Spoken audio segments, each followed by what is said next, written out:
Oh, hey, there's Tom. Hello, Tom. I pushed the wrong button. That's not the button I wanted to push. That's the button I wanted to push. I'm a little rusty, Tom. I haven't done this in a couple of weeks. I know. I think we both Oh are. my gosh. Hey, hello.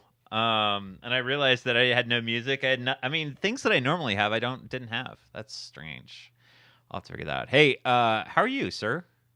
I'm doing well. Thank you. So for those of Had a us great 3-day weekend. So good to be back at it. Good. For those of you joining us for the first time and have never seen Mr. Schnell, this is Tom Schnell of Business Oregon. Tom, remind people who you are exactly, other than You Tom bet. Schnell. Well, I'm a business finance officer with Business Oregon. Business Oregon is the state's economic development agency. And I just happen to be located here in Central Oregon and have the pleasure of living here and working here. So we basically work throughout the state on helping small businesses in general, with various forms of economic development. And one of the things I do is one of the several of the lending programs that the state has to offer. So, speaking of lending programs, I know that you guys have had an interesting couple of months. We're kind of winding down, or would you say we're trying to do some different things now as far as lending within the state of Oregon? So with the state of Oregon, we're starting to actually ramp it up. So initially, what we saw back in March and April was the SBA programs, the EIDL loan program, and the PPP program. And they were really the disaster relief programs to try to come in immediately. And, I think, gosh, was it 2 months ago, we were talking about triage, right? Just how to stop the bleeding and how to get stabilized. And we've seen a lot of businesses stabilize. And now what we're doing is we're coming in with some funding to try to help with companies that maybe didn't get funding. And specifically, that's what we're focusing on right now, is really the small businesses that were not able to access any of the federal funding programs. We're coming out with a couple of programs that we're pushing out. We don't actually administer them. We push those out to some of our partners. They're going to be the ones that are administering them. And they're actually going to be in the form of grants. And so we will be processing those. And really what it was designed for is more of kind of the stabilization and getting for recovery. And so that's really what we're starting to work on and look on, is the recovery, the reopening stages. So a lot of work is being put in on how do we get the economy back going again? How do we get these businesses back open? There's that trade-off. We've talked about it quite a bit. There's that trade-off between keeping your customers safe, keeping your employees safe, and at the same time being able to open up so that people have access to services, products and services, and employees, can get back to their daily, work routine and stuff. And just making sure we're keeping that balance there, because we definitely want to keep the health, the safety of our employees and customers at the forefront. And at the same time, how do we open it up and get up? And that's kind of what we're looking at. What so reopening, obviously we're in phase 1, and so we're Yeah. moving, hopefully, 21 days we'll be in phase 2. What has been the biggest challenge that you've heard from businesses throughout the state, in this first phase?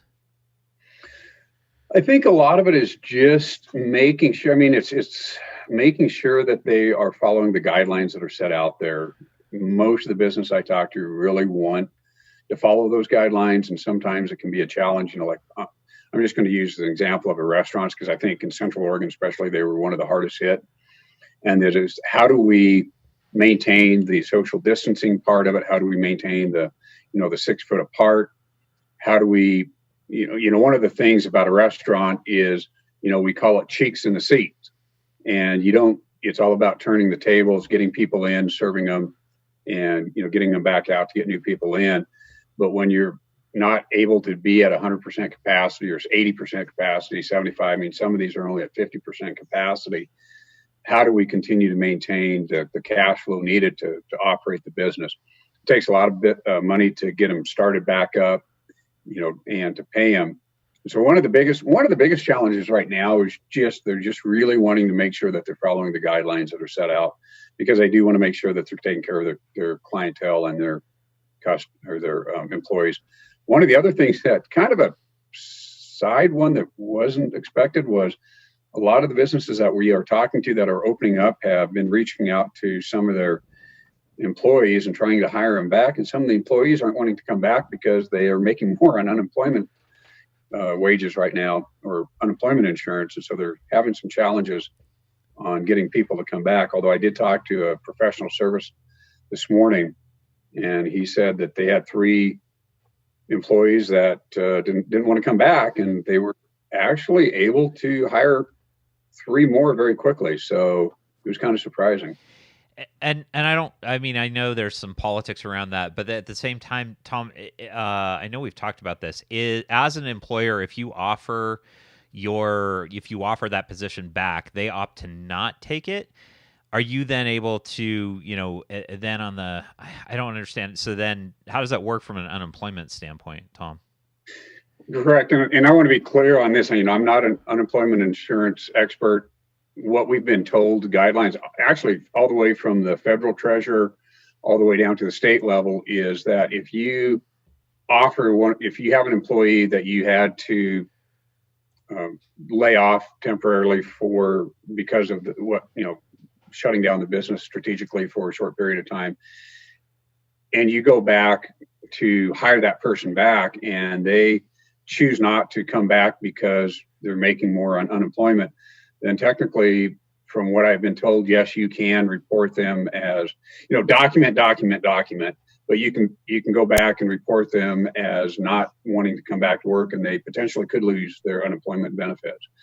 We've also been told, like, if you've taken out the Paycheck Protection Program loan, the PPP loan, one of the criteria on that was that you were to maintain your workforce. So if you went back during that 8-week period of time and you went back to hire your workforce back, and some of them said no, that they didn't want to come back because of that, then we have been told that as long as you documented that, and what you need to do is work with your financial institution, your bank or credit union, wherever you got the loan, because they're the one that can help guide you on that. But what we have been told is that if the employee decides not to come back, and that you record that you showed that you offered them their job back and they said no, you can turn them into the employment office. They lose their benefits, but you do not lose the forgiveness portion of that loan because of that. Okay. So that is, I guess that's what I was wanting to see if I could get some clarity on that. I know that when we were a little bit off the air, you and I talked a little bit about, obviously, businesses are fairly stress tested right now, right. whether we like it or not. What is, obviously from a business standpoint, how does it look for the next 3 to 6 months, Tom, do you think? I mean, could you give some sage advice as far as, okay, we don't know where we're going to be. So as a business, I mean, obviously we should probably be acting conservative, but I mean, what other steps should we be taking right now to make sure we can weather this, the short term for the long term, basically? What I call is just going back to the basics. And one of the things is there's 2 things that we take a look at. Is a liquidity issue is one of them, but also, can you sustain your cash flow? And so one of the things that we take a look at is, liquidity issue. What I say to that is ability to get access to capital. So loans, lines of credit, those type of things. And what we're seeing is most of the banks are still well funded. They still have a lot of capital. And so most of them are, you can still get credit if you need that. The other one is just maintaining your cash flow. And so one of the things that we've seen, and really what we're recommending, is go back. When I say go back to the basics, is find ways to increase your income and find ways of cutting your expenses. I think we talked about this about a month ago. Mm-hmm. And really what it is what I call keeping your powder dry, Matt. And that is during these times like this, is really focus on, cash is king, and making sure that you do have the cash on hand to weather any more downturns. What we're finding out is a lot of the businesses that are opening back up are doing actually very well. A lot of them that I've talked to, in fact, some of the businesses that have been able to stay open are actually having some of their best months ever. And I've talked to several manufacturers and several wholesalers that said We actually are looking at hiring people. We are having some of the best months possible. I know some of the restaurants, hair salons, doctors, dentists, chiropractors, those have been severely impacted. But what we're finding out now is they're opening it back up. There's a huge pent up demand, and people are just flocking into them right now. And so they're extremely busy. They're having the constraint of social distancing, making sure that they're following the guidelines of the masks, that they're making sure nobody comes in sick, those type of things. But what we're finding out is, all you have to do is go to a grocery store and they're still as busy as ever.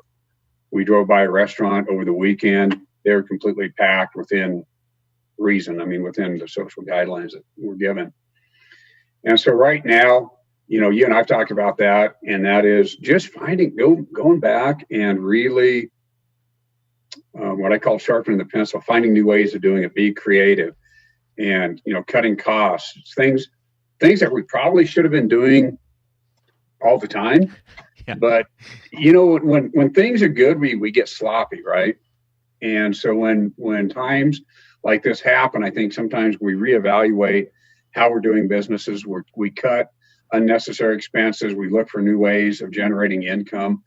And I think that really is what it boils down to is finding new ways of generating income. These restaurants, some of these restaurants, they looked at it and said, we're done. We can't operate. And then somebody came up with this ingenious plan on doing curbside, takeout and curbside. And even a lot of the sit down restaurants did that. And what they found out was, were they making a lot of money? No. Were they able to at least survive and get cash flow to, get through this period of time? And what we're finding out is not only did some of them do that, but they found new ways of reaching out to customers. And so whether you're a restaurant, whether you're a manufacturer, one of my manufacturing companies, which I think you actually did a piece on, they made outdoor gear and they pivoted and started making personal protection equipment. Right, and so it's just stuff like this, it's doing what you're doing. You're a small business and you're finding ways of reaching out and doing, like these podcasts, or reaching out to, companies that may need some exposure. And it's just it's being really creative. And yeah, you have to work hard. But I think what you're going to find out is by doing that, you're actually going to do really well. What's it going to look like over the next 3 to 4 months? That's hard to tell. I think if we continue to come out of this on a slow trajectory, I think most of the businesses I've talked to think that they're going to be fine. We're not seeing the amount of businesses close that we thought. The ones that we are seeing closed, a lot of them were kind of strategic exits where they were getting ready to retire or they were thinking about selling the business anyway. Real hard closures that the person just goes, yeah, I just can't do it because I have to file bankruptcy. We're not seeing that yet. Will we? Maybe. I think if we can come back and get the cash flow going again, like we're seeing, people are really pent up. They're wanting to get out. They're wanting to spend money. And so I think that'll help in the long run. What would you say, Tom, is a safe operating? I mean, is it 3 months, 4 months, 6 months? What is that? If you were to advise a business today, I mean, obviously they've been having to burn through cash, but what does that look like for a business? Would you recommend from being a guy that's been around for many years? Well, I'm going to say, it really varies depending on industry and business specific. And what I mean by that is the restaurant business, for example, was hit hard. A lot of the medical was hit hard. The tourism was hit hard. And so those are going to be in a bit different situation, different position than, let's say, like some of these manufacturing companies. Some of the manufacturing companies we've talked to are doing, extremely well. And even within the restaurant industry, the sit down ones were hurt a lot worse than maybe the takeout ones. And so what I had to take a look at and say, look at your business specifically. And, you brought in, how much what I call runway do you have left? And really it goes down to what is your burn rate on cash? And if you're burning through cash, how long do you have before you're pretty much out? And one of the things I really, talk to people is it doesn't make sense to go into debt to try to get out of debt. And so if you're finding that you're leaning on credit cards, you're having to take out additional loans, mortgage your house, it's maybe time to sit back and say, is it really strategically worth that? Because if it doesn't work out, you're putting yourself at risk. Now, if you've got cash on hand and you're kind of burning through that and you take a look at it, see how long it's going to be before you're basically out of cash, and then decide on that. But I would always say, do a 3 month, and at minimum, doing also a 6 month. So take a look at 3 months and take a look at 6 months, and then reevaluate it every single month. And if you do a 3 month and it looks like you're going to be okay in 3 months, but out 6 months it may not work, evaluate that every single month and see how you're coming on that plan. Mm-hmm. And that'll help guide you and direct you. Talk to your CPA, connect with maybe the Small Business Development Center, connect with maybe Opportunity Knox, connect with somebody who can walk you through that too, if you're not quite sure about that. But I would say, Matt, minimum 3 months, but definitely go out to 6 months on see how you can survive. So I got one question that just sort of came to me in this chaotic time, Tom. What has been sort of a smile moment for you? I mean, think about those things that you're like, hey, this has not been all that, it's just the pride of entrepreneurship or that sort of thing. Yeah. What sort of has been one of those the moments for you that you've been like, oh gosh, dang it, this is truly what entrepreneurship's about? Matt, it's really, thank you for saying that, because one of the things that I am so fortunate for is having been a small business owner and still kind of having a small business on the side. One of the things that I see is I also get to live vicariously through my clients, which is kind of cool because it allows me to really see how they're doing, what they're doing. And I just have to say that entrepreneurial spirit of creativity, of stick-to-itiveness, tenacity, and finding ways of getting her done. And, when this thing first came out, it was doom and gloom. We were hearing 25 to 50% of businesses that were going to fail. And all of a sudden, we're seeing a lot of these businesses not only not fail, but they're succeeding. And I think it really goes back to that entrepreneur spirit of finding ways of getting it done, finding ways of doing things differently. And I think that is so important. And for me, boy, if it's that one thing, it's just watching businesses being willing to pivot, do things differently, take on, new risks, and watch them. Actually, I had a friend of mine has a manufacturing company, and he talked about 2 months ago when all this started coming down, and he was like, Tom, I don't know if I'm going to be able to make it. This is going to be really tough on me. Mm-hmm. And I called him yesterday, and I was talking to him. I said, hey, how are you doing? And he goes, I don't really want to get this, out in the public. He goes, I'm actually doing really well. He goes, we're having some of the best sales that we've ever had. And he goes, we're actually, I think, not only going to come out of this, but we're going to come out of this way better than what I expected. And I think it's just because he was willing to take a hard look at how he did things and decided to do things a little bit differently and find out new ways of doing it, cut costs, found out new ways of, he was getting a lot of stuff imported from China, and he realized that wasn't going to work. And so he found ways of getting it processed here in the United States, and actually was able to do it for not much more than what he was doing it over in China, and actually improve the experience. So that was one of the kind of cool moments from all of this. Wow. Yeah. I think there's a lot of good stories going on also that I think we're going to continue to hear more and more about. So we started this in this piece of, okay, this was a okay, let's get information out there. I think as we've sort of gone forward, we're sort of migrating to a new phase, Tom. And I'm gonna maybe think about this, but I still want to keep doing this. And I think maybe we transition a little bit more towards running business in a more effective way. some tips and tricks that we can make sure that we're getting through these challenging times, because we still have several, we've got a ways ahead of us. It's not going to be Right. it will be a rebound, but I appreciate you taking your time, Tom, and I know you're a busy Yeah. guy, and thank you very much, man. No, not a problem. I mean, I think we talked about this. We went from the triage to the stabilization, and really right now, I think we're coming into the recovery stage on it. And Matt, you and I both run businesses, and running a business is never easy. Even in the good times, we still have challenges, and I think that's what makes the business owners, the entrepreneurs, so special. Is we find ways of overcoming, right? And we can definitely talk about that. And what I'll say is, my word of the day is overcoming. And how do we overcome the obstacles that put in front of us? And, as I say, there's no such thing as a mistake. There's learning opportunities. Keep the tuition low and don't repeat the course. Yeah, exactly.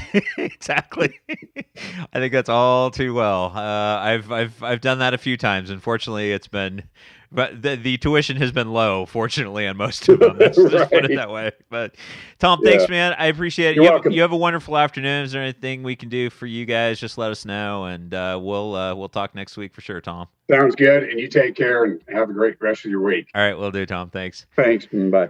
So coming up, Sherry Helt is going to be joining me. That's going to be fun. Get our legislative update. And I'm going to sign off for right now. And then, like I said, she'll be coming up momentarily. So thank you all for joining us on this one for Tom Schnell. And Sherry's going to be coming up here pretty quick. Thanks.